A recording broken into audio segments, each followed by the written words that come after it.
별일이 다 있으시네요. 아 진짜 별일이 다 있으시네요. 태어나서 이런 일은 진짜 처음이.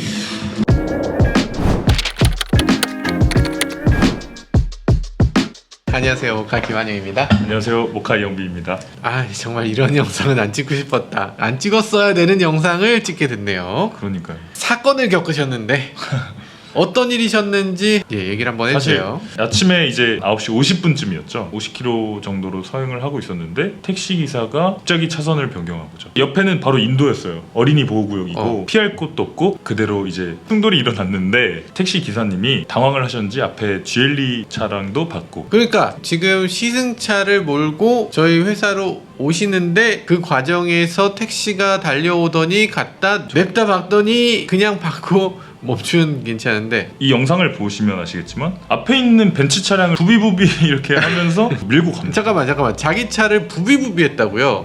그냥 받고 끝난 게 아니라 꾹꾹꾹꾹 그렇죠. 이걸 계속했다는 거죠. 그렇죠. 그러고서도 이 택시가 멈춘 게 아니라 그 다음번에 갑자기 쭉 달려가더니 신호등을 들이받았다. 신호등 들이받았는데 그때 속도는 그렇게 빨라 보이진 않긴 하네요. 전혀 다행히 아니죠. 네, 다행히 정말 다행히. 그리고 사실 저기 신호등이 아니고 만약에 사람이었다면 와, 생각만 해도 끔찍합니다. 지금 사람이 근처에 있어요. 있는데 사람이 받치진 않았거든요. 정말 다행인 건 제가 운전하고 오는 요 길이 이제 애기들이 등교를 하는 시간이더라고요. 아니 그런데 본인은 안 다쳤어요? 제 차가 영상 보시면 아시겠지만 들렸어요. 제가 몰던 차가 이렇게 들렸어요. 들썩들썩했다. 일단 사고를 일으켜서 무리를 일으켜서 죄송합니다. 저희가 시승차라는 게 더 죄송스럽더라고요. 시승 준비를 하다 이런 일이 생겼는데 참 안타까운 일입니다. 아무튼 시승차 앞으로 더 잘 관리해야 되겠고요. 이번에 어쨌든 이런 사고가 났는데, 자, 그래서 사고 나서 어떤 일이 벌어졌습니까? 이제 택시 운전 기사님은 70대 남성분이었습니다. 왜냐면 나와서 경찰분들이 오셨는데 이렇게 신원을 물어보잖아요. 예. 그때 이제 70대 이렇게 이야기하시는 걸 제가 분명히 들었고. 아, 영상 있네요. 영상. 오, 이분이 이렇게 또 말씀해 주시네요. 브레이크가 안 들었다. 아, 사실 이전에 내용이 더 있는데 저도 이제 사고가 나고 막 너무 충격을 당황하셨죠? 받은 상황에서 예. 너무 늦게 카메라를 킨 거죠. 운전석에서 딱 내리시더니 처음 한 마디가 네.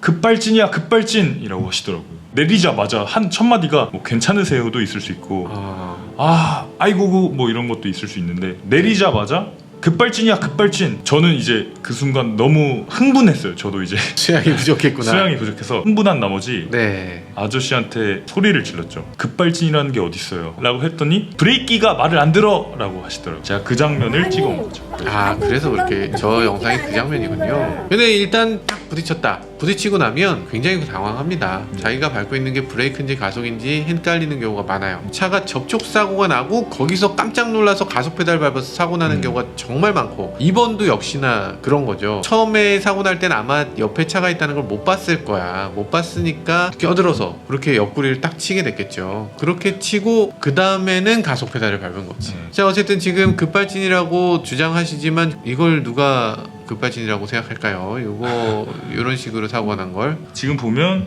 이제 이 봉을 받고 나서야 브레이크 등이 들어오죠. 아무튼 브레이크를 나중에 밟으셨네요. 아무튼 그렇습니다. 지금 뭐 참 안타까운 사고인데 어쨌든 이분은 삼중 추돌을 일으키시고 신호등을 들이받으시고. 처음에는 이제 급발진이다 이렇게 주장을 계속 하셨어요. 네. 계속 하시고 사고 현장을 수습을 안 하시고 그냥 가셨어요. 사실 갔다고요? 보험 접수를 해야 되는데 네. 보험 접수도 안 하시고 아니 진짜. 저랑 연락처 교환도 안 하시고 전 이름도 모르고 그분. 아, 그래요? 그래서 아니 이분이 굉장히 아픈 상황은 아니잖아요. 좀 전에 말씀 막 저렇게 하시고 한 네. 10분 정도 저희 보험사가 올 때까지 기다렸고 저희 보험사랑 구급차랑 같이 왔는데 네. 그때까지 10분 동안 잘 말씀하시다가 아니 근데 그 보험사 직원은 왜 그분 연락처를 안 받았죠? 모두가 다 어리버리한 상황이었네. 그래서 경찰관한테 제가 방금 전화하면서 들은 내용이지만 현장이 너무 미흡했다. 그래서 자기가 부하 직원을 혼냈다.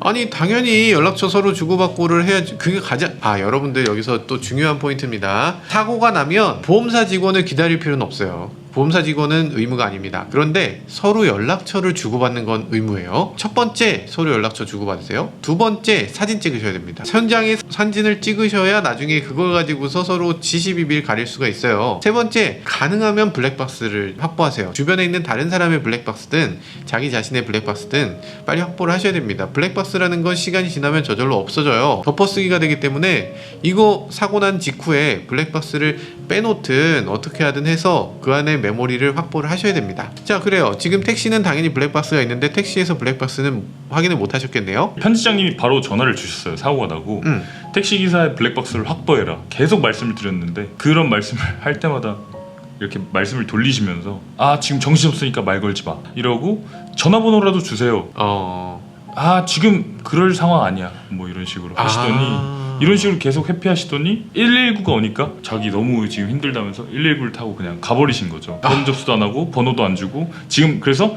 사고 현장에는 정작 그 벤츠 차주님하고 저만 이렇게 만들어 놓고 가버렸다는 거예요? 이렇게 만들었고, 차도 버려두고 그냥 모든 걸 다 버려두고. 아니 그게 이렇게 되면은 인사사고가 들어있기 때문에 이거는 뺑소니예요. 잘못하면 정말 뺑소니가 될 수 있습니다. 이분 자기 자신이 누구다를 밝히지 않고 그냥 가버렸다, 자리를 떴다, 이게 바로 뺑소니예요. 그러니까 정말로 이분이 뭐 혼절해서 말을 할 수 없는 상황이다, 이거 아니잖아요. 이게 아니면 반드시 그 자리에서 구호조치, 반드시 서로의 연락처 주고받는 걸 하셔야 됩니다. 이거 안 하면 뺑소니인데 지금 사실상 뺑소니에 해당하는 행동을 하시고 가신 거예요. 그래서 벤츠 차주님이 네. 막 소리를 지르더라고요. 음주 측정했으면 마약 검사도 해라 이럴 정도로 이 택시 기사님의 지금 뭔가 상태가 뭔가 정상적으로 안 보인 부분도 있었어요. 너무 당황을 하신 건지 지금. 그리고 70대라고 하시니까 제가 뭐 노인분들에 대해서 뭐 나쁘게 얘기하는 게 아니라 당황하실 수가 있어요. 충분히 당황하실 수 있고, 주변에서 또 많은 사람들이 급발진이라는 얘기를 요즘 너무나 많이 합니다. 너무나 많이 하고 급발진이라고 보도되는 게 너무 많은데, 그러다 보면 차가 갑자기 가속될 때 급발진이네 라면서 자기가 밟고 있는 게 브레이크라고 생각하고 꾹 밟아버리는 경우가 생겨요. 정말 브레이크랑 가속 페달을 혼동할 가능성이 제로다, 택시 운전사는 그럴 리가 없다, 이렇게 생각하시는 분들이 있으면 제발 좀 나와주세요. 한번 나와서 의견을 한번 피력해 주셨으면 좋겠습니다. 정말로 오인할 가능성이 너무나 크고, 이건 자동차가 나온 이후로 계속 이 오인 사고는 계속 일어나는 거예요. 빈도도 어마어마하게 많습니다. 일본도 당연히 많고 미국도 당연히 많고, 우리나라는 없어요. 우리나라는 자기가 내가 오인했네요 이런 사람이 거의 없습니다. 그냥 급발진이래. 야, 이게 말이 됩니까? 이게 그러니까 미디어에서 급발진이라는 그 표현을 많이 듣지 않으셨다면, 그러면 어떻게 이렇게 문을 열고 내리자마자 급발진이야 급발진이라고 이렇게 말씀을 하실 수가 없거든요. 그러니까 본인이 그렇게 믿은 거예요. 네. 이미 급발진을 했다라고 그냥 믿고 페달을 더 밟은 겁니다. 그러니까 급발진을 보도한 사람들은 책임감을 가져야 돼요. 정말 책임감을 갖고서 정말로 급발진이라고 오인되는 사고를 일으킬 수 있다, 내가 사회적으로 아주 위해를 끼치고 있다는 걸 인지하고서 해야 됩니다. 이건 시청률에 그냥 목매여서 그냥 시청률 좀 올리겠다고 그냥 손가락질하면서 저게 급발진이지 라든가, 사람들의 그 불쌍한 모습을 보여주면서 저게 급발진이 아니면 뭐야, 소리 지르면서 저거 급발진이지, 막 눈물 흘리면서 막 이렇게 불쌍한 사연이 있는데 이게 급발진이 아니라니. 전문가분들 막 나와가지고 이게 급발진이라고 갑자기 단정 지어버린다고. 그런 정말 옐로우 저널리즘적인 그런 보도는 정말 이제 그만했으면 좋겠고, 제대로 밝혀지기 전에는 딱 잘라서 얘기하는 건 제발 안 했으면 좋겠습니다. 자동차 사고잖아요. 사람의 생명이 걸려있는 일인데, 이거 지금 저희 집 바로 앞이거든요. 저희 집 바로 앞인데 여기에 지금 요 바로 뒤에 제가 서 있을 수도 있고 우리 가족이 서 있었을 수도 있는 그런 장소예요. 그런 장소에서 이 사람이 급발진이라고 믿고 가속 페달을 꾹 밟았다, 이 사람이 미디어의 노출에 의해서 이렇게 된 건데, 그런 식의 옐로우 저널리즘 저는 더 이상 용서하지 못할 것 같아요. 어떻게 해야 되나, 이걸 그 언론사를 상대로 소송해야 되나, 뭐 어떻게 해야 되죠. 아무튼 정말 사회적으로 정말 큰 문제고 하루빨리 시정돼야 될 부분인 것 같습니다. 자, 어쨌든 지금 그래서 이분은 그래 급발진이라는 게 입증이 되고 있습니까? 어떻게 되고 있어요? 근데 정말 다행인 건 이 택시 기사분께서 병원에 갔다가 조금 이제 이성이 돌아오신 거죠. 예? 경찰서에 가셔서 직접 가셨대요? 네, 가셔서 택시가 왜냐면 견인해서 수서경찰서로 갔거든요. 이제 그래서 거기로 갔는데 경찰 조사 단계에서 자기가 실수했다는 걸 인정하고 시인을 하셨다고 합니다. 그렇게 저도 경찰분한테 그렇게 연락을 받았고, 본인의 과실일까 걱정하지 마라, 택시 기사님이 다 인정하시고 뉘우치고 계시다고 하니. 너무 다행입니다. 그래도 택시 운전기사분 양심이 있으신 분이셨군요. 이분이 정말 나쁜 마음을 가진 게 아니라 정말 믿고서 밟은 거예요.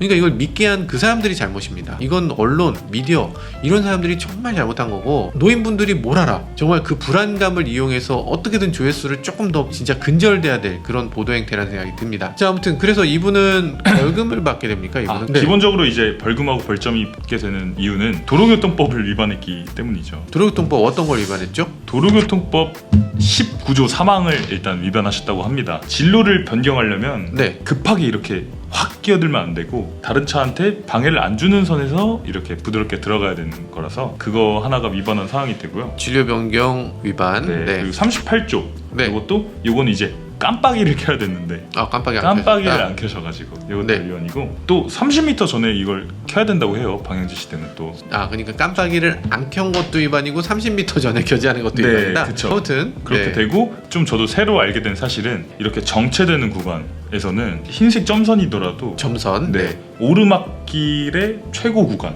네. 아니면 이렇게 내리막길 그래서 이제 시야가 좀 제한되는 구간이잖아요. 네네네. 이런 구간에서는 정체되고 있을 때만큼은 끼어들기를 하면 안 된다고 합니다. 실선이 되는 거죠. 점선이 아니고. 아니 그러면 애초에 실선으로 그렸어야지. 이분들이 이해하기 좀 어렵게 만들었구만. 네. 아무튼 이렇게 언덕에 넘어가는 데에서 이렇게 끼어들었기 때문에 그것도 위반 사항이다. 시야가 확보되지 않은 데에서는 끼어들기를 하면 안 된다. 이런 내용이군요. 그리고 벌점 같은 것도 그렇게 3개 항목을 위반하게 되면 대충 벌점이 어느 정도 나올까요? 30점 정도 나오지 30점 않을까. 이상. 이분이 기존에도 벌점이 있으셨다고요? 제가 경찰분하고 얘기를 좀 하다 보니까 아우. 그런 사실을 조금 알려주시더라고요. 그 말씀을 하신 이유가 그런 것도 있겠다. 본인이 이렇게 지금 병원에 가고 이렇게 되면 본인의 인사 피해에 따라서 상대방 벌점이 높아져요. 그러니까 그것 좀 참작해서 조금 이렇게 세게 하진 않았으면 좋겠다.